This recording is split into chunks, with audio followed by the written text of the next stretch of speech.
अभी सिर्फ farm house ही safe होगा। हो सकता है और भी गुंडे पीछे हों। रायजादा हाउस काफी दूर है और उनके लिए खतरा हो सकता है। यह सुनकर वेद ने हामी भरी। वो सावित्री और कियारा को खतरे में नहीं डालना चाहता था।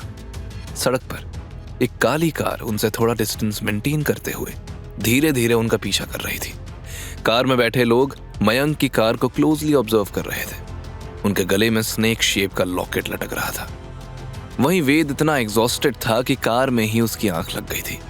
थोड़ी ही देर में वो लोग मयंक के फार्म हाउस आ गए। दूसरी तरफ बोसा का मिशन फेल होने की खबर मिल चुकी थी। वो गुस्से में सामने रखी गन पर हाथ फेरते हुए बोला, अगली बार निशाना लगाने वाले हाथ मेरे होंगे और शिकार वो वेद। अगली सुबह रायजादा हवेली में टेंशन का माहौल था।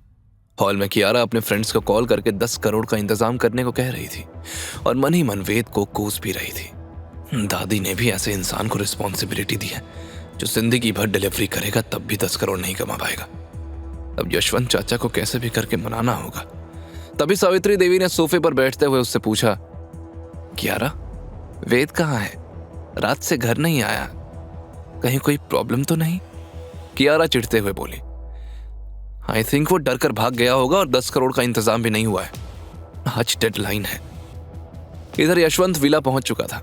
वो मन ही मन खुश हो रहा था क्योंकि उसे सर्वेंट से पता चला था कि वेद रात भर घर वापस नहीं आया था।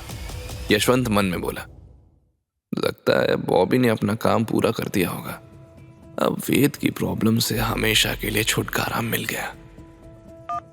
उसने बॉबी को कॉल किया लेकिन कॉल अनआंसर्ड था। फोन कई बार रिंग करके कट हो जा रहा था। अजीब बात है, बॉबी फोन क्यों नहीं उठा रहा? वो सीधा हॉल में गया जहां दादी और कियारा परेशान बैठी थी। कियारा के चेहरे पर चिंता साफ दिख रही थी और दादी भी रेस्टलेस लग रही थी। यशवंत अंदर आया और ईविल स्माइल के साथ ताने कसते हुए बोला, क्यों मां, कहां है 10 करोड़? आपका प्यारा दामाद पैसे लेकर नहीं आया?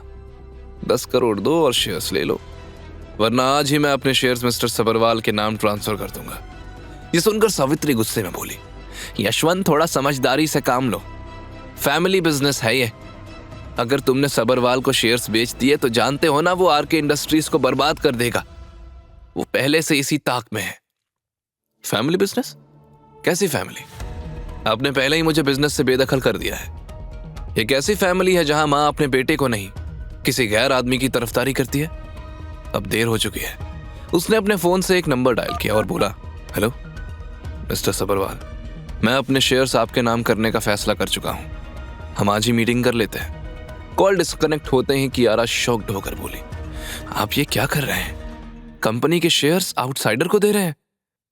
कियारा, आउटसाइडर तो तुम लोगों ने हमें बना दिया है और किसी आउटसाइडर को सर पर चढ़ा लिया है। मिस्टर सबरवाल मुझे 8 करोड़ ऑफर कर रहे हैं। अगर तुम अभी 10 करोड़ दोगी तो मैं ये शेयर्स वापस कर दूंगा। सावित्री देवी ने गुस्से में चिल्लाया, यशवंत, आरके इंडस्ट्रीज फैमिली की कंपनी है।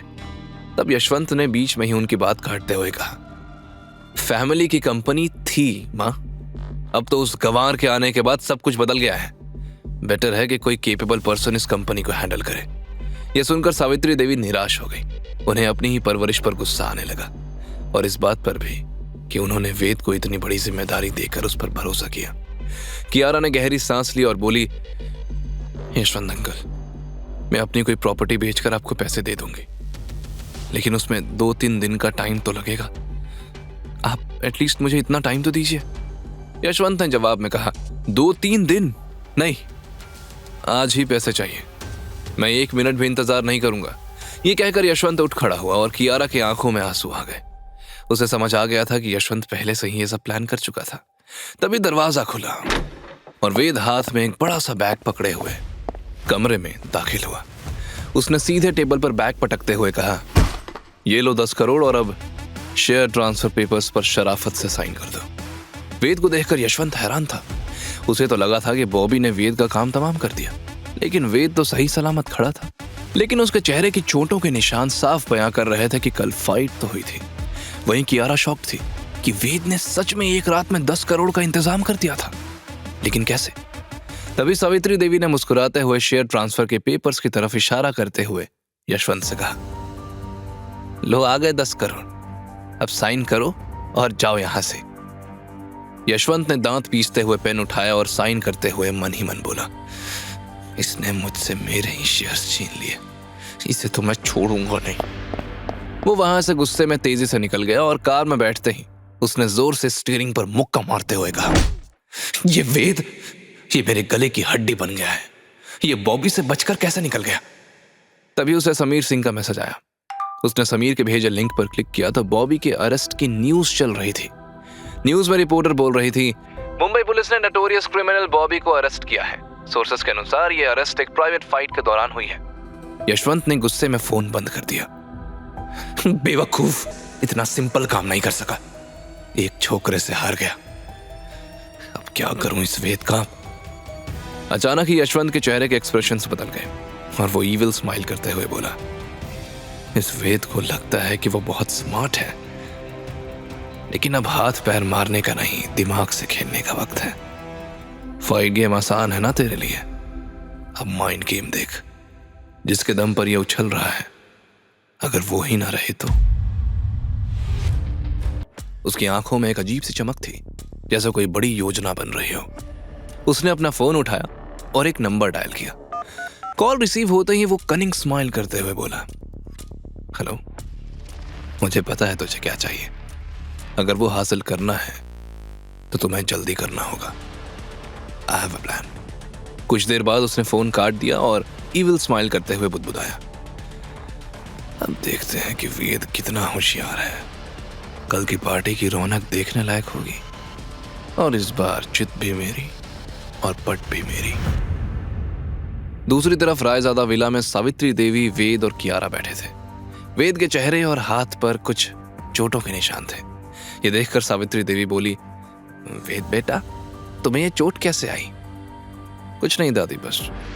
वेद जवाब दे ही रहा था कि कियारा शक भरी नजरों से वेद को देखते हुए बोल पड़ी, वेद, तुमने कोई चोरी या कोई इलीगल काम तो नहीं किया? ये इतने पैसे तुम कहां से ले आए थे? वेद ने सख्ती से कियारा की तरफ देखा और जवाब में कहा, कल मैं रॉयल कसीनो गया था, वहीं 24 करोड़ जीते। अब 14 करोड़ बचे हैं तो हम बाकी शेयर्स भी खरीद सकते हैं। रॉयल कसीनो का नाम सुनकर सावित्री देवी की आंखों में घबराहट आ गई। वो हड़बड़ाकर बोली, वेद, तुम रॉयल कसीनो क्यों गए?